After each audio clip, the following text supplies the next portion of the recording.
सोमवार व्रत कथा। पहले समय में किसी नगर में एक धनी व्यापारी रहता था। दूर दूर तक उसका व्यापार फैला हुआ था। नगर के सभी लोग उस व्यापारी का सम्मान करते थे। इतना सब कुछ संपन्न होने के बाद भी वह व्यापारी बहुत दुखी था, क्योंकि उसका कोई पुत्र नहीं था, जिस कारण अपने मृत्यु के पश्चात व्यापार के उत्तराधिकारी की चिंता उसे हमेशा सताती रहती थी। पुत्र प्राप्ति की इच्छा से व्यापारी प्रत्येक सोमवार भगवान शिव की व्रत पूजा की करता था और शाम के समय शिव मंदिर में जाकर शिव जी के सामने घी का दीपक जलाया करता था।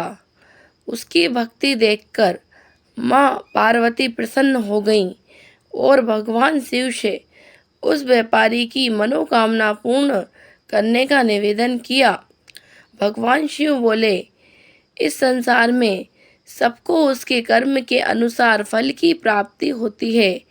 जो प्राणी जैसा कर्म करते हैं उन्हें वैसा ही फल प्राप्त होता है। शिवजी द्वारा समझाने के बावजूद माँ पार्वती नहीं मानी और उस व्यापारी की मनोकामना पूर्ति हेतु वे शिवजी से बार बार अनुरोध करती रहीं। अंततः माता के आग्रह को देखकर भगवान भोलेनाथ को उस व्यापारी को पुत्र प्राप्ति का वरदान देना पड़ा। वरदान देने के पश्चात भोलेनाथ माँ पार्वती से बोले, आपके आग्रह पर मैंने पुत्र प्राप्ति का वरदान तो दे दिया, परंतु इसका यह पुत्र 16 वर्ष से अधिक समय तक जीवित नहीं रहेगा। उसी रात भगवान शिव उस व्यापारी के स्वप्न में आए और उसे पुत्र प्राप्ति का वरदान दिया और उसके पुत्र के 16 वर्ष तक जीवित रहने की भी बात बताई। भगवान के वरदान से व्यापारी को खुशी तो हुई, लेकिन पुत्र की अल्पायु की चिंता ने उस खुशी को नष्ट कर दिया। व्यापारी पहले की तरह सोमवार के दिन भगवान शिव का विधिवत व्रत करता रहा। कुछ महीनों के बाद उसके घर अति सुंदर बालक ने जन्म लिया। घर में खुशियां भर गईं।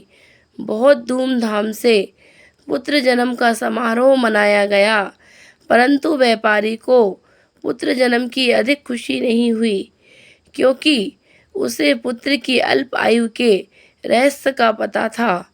जब पुत्र 12 वर्ष का हुआ तो व्यापारी ने उसे उसके मामा के साथ पढ़ने के लिए वाराणसी भेज दिया। लड़का अपने मामा के साथ शिक्षा प्राप्ति हेतु चल दिया।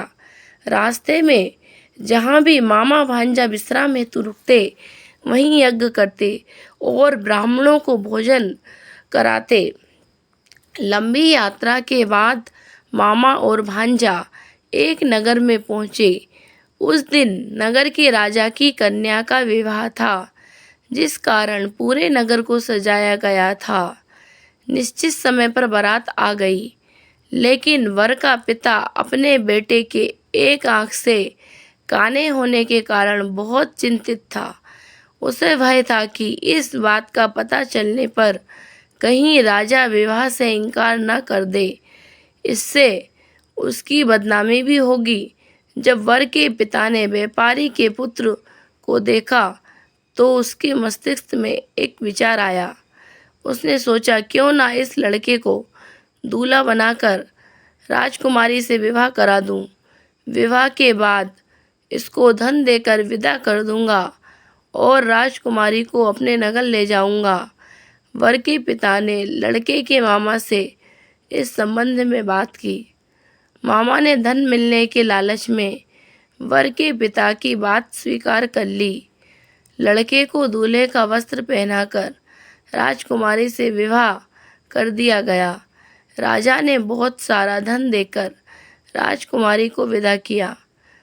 शादी के बाद लड़का जब राजकुमारी के साथ लौट रहा था तो वह सच नहीं छिपा सका और उसने राजकुमारी के ओढ़ने पर लिख दिया, राजकुमारी, तुम्हारा विवाह मेरे साथ हुआ था। मैं तो वाराणसी पढ़ने के लिए जा रहा हूँ और अब तुम्हें जिस नवयुवक की पत्नी बनना पड़ेगा वह कान्हा है। जब राजकुमारी ने अपनी ओढ़नी पर लिखा हुआ पढ़ा तो उसने काने लड़के के साथ जाने से इनकार कर दिया। राजा सब बातें जानकर राजकुमारी को महल में रख लिया। उधर लड़का अपने मामा के साथ वाराणसी पहुंच गया और गुरुकुल में पढ़ना शुरू कर दिया। जब उसकी आयु 16 वर्ष की हुई तो उसने यज्ञ किया। यज्ञ के समाप्ति पर ब्राह्मणों को भोजन कराया और खूब अन्न वस्त्र दान किए। रात को वह अपने शयन कक्ष में सो गया। शिव के वरदान के अनुसार शयन अवस्था में ही उसके प्राण पखेरु उड़ गए। सूर्योदय पर मामा मृत भांजे को देखकर रोने पीटने लगा। आसपास के लोग भी एकत्र होकर दुख प्रकट करने लगे। लड़के के मामा के रोने विलाप करने के स्वर समीप से गुजरते हुए भगवान शिव और माता पार्वती ने भी सुने। पार्वती जी ने भगवान से कहा, प्राणनाथ, मुझे इसके रोने के स्वर सहन नहीं हो रहे हैं। आप इस व्यक्ति के कष्ट को अवश्य दूर करें। भगवान शिव ने पार्वती के साथ आदर्श रूप में समीप जाकर देखा तो भोलेनाथ पार्वती से बोले, यह तो उसी व्यापारी का पुत्र है जिसे मैंने 16 वर्ष की आयु का वरदान दिया था। इसकी आयु पूरी हो गई है। माँ पार्वती ने फिर भगवान शिव से निवेदन कर उस बालक को जीवन देने का आग्रह किया। माता पार्वती के आग्रह पर भगवान शिव ने उस लड़के को जीवित होने का वरदान दिया और कुछ ही पल में वह जीवित होकर उठ बैठा। शिक्षा समाप्त करके लड़का मामा के साथ अपने नगर की ओर चल दिया।